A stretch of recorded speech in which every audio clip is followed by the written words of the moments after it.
Good morning, YouTube. Sound a little cheerful, a little pepped up. That's because I am. New subscribers, as always, thank you. I appreciate it. Please like, share. It gets more subscribers, gets these videos seen, gets more people information on vehicles that they might need help with. But this one here is the infamous and numerously mentioned 2005 Ford F-150 4.2 liter. She cranked. She ran beautifully. And I say that because as a mechanic at a mechanic shop, you would want anything that you work on or expect anything you work on to do just that. But this truck came to me from a guy who had mobile mechanics work on it. It had a really bad mess, really rich condition. I'm talking upward of 15 on the fuel trim. It was crazy. When I first went, from the symptoms he described, my first instinct was, okay, let's check your plugs, let's check your coils, just basic ignition, check the fuel filter. Well, the fuel filter was dirty, so, I got excited. It's like, oh, man, look at that, I done found the problem. I wasn't even going to charge a dime for that. That was easy. And, he's a good guy. Great guy. I've gotten to know him really well through this whole thing.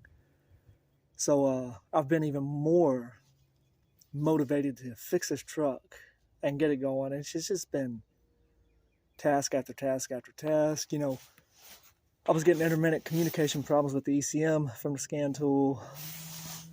But the point of this video right here is I'm going to go over step by step in a few videos over the next day or so as I'm just fine tuning this thing of different parts, different things on it, because there's not much information on it. Most of it's on the Tritons, the 5.3s, Focuses, newer models, and older models. But this specific range, it seems, from 2000 to 2006, there's just not a lot. And the ones that are on there, they're true just do it from home guys that stumbled across something, and credit to them. But they don't break things down in a way where I think a lot of you or a lot of people are trying to get information. On this one, we've done the mass airflow, throttle body cleaning, throttle body sensor, purge solenoid, EGR, which was gone. Then you've got your infamous EGR vacuum and the problems it causes, EGR tubes and the problems they cause, the wiring, the connections, so many ground points on this truck that when they corrode, you lose ground, and all you take is one lost ground and everything will act up. So what wound up being done on this truck was basically a top half overhaul. Like I said, this brand spanking new EGR valve, EGR solenoid, throttle position sensor, purge valve, plugs, wires, valve controls for the lower intake and upper intake. Well, excuse me, not the upper intake, the lower intake. But we had the upper intake off. I'll go over how to do that. The lower intake off, I'll go over how to do that.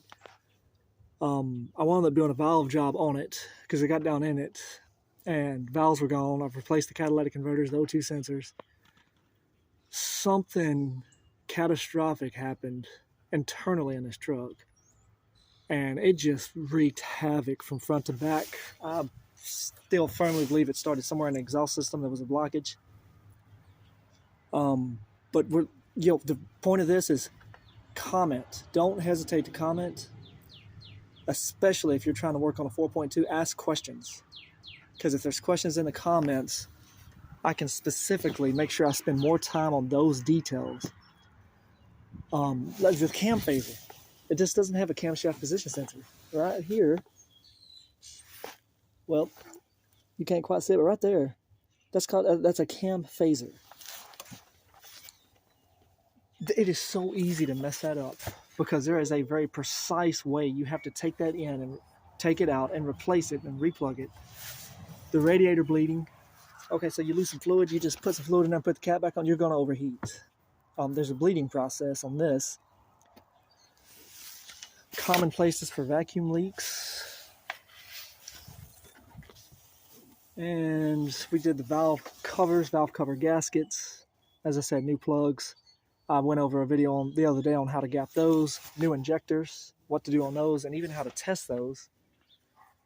The fuel reset shutoff switch in the truck will be a video, and a fuel pump control module that most people have no idea is on this truck at the back. We'll go over that.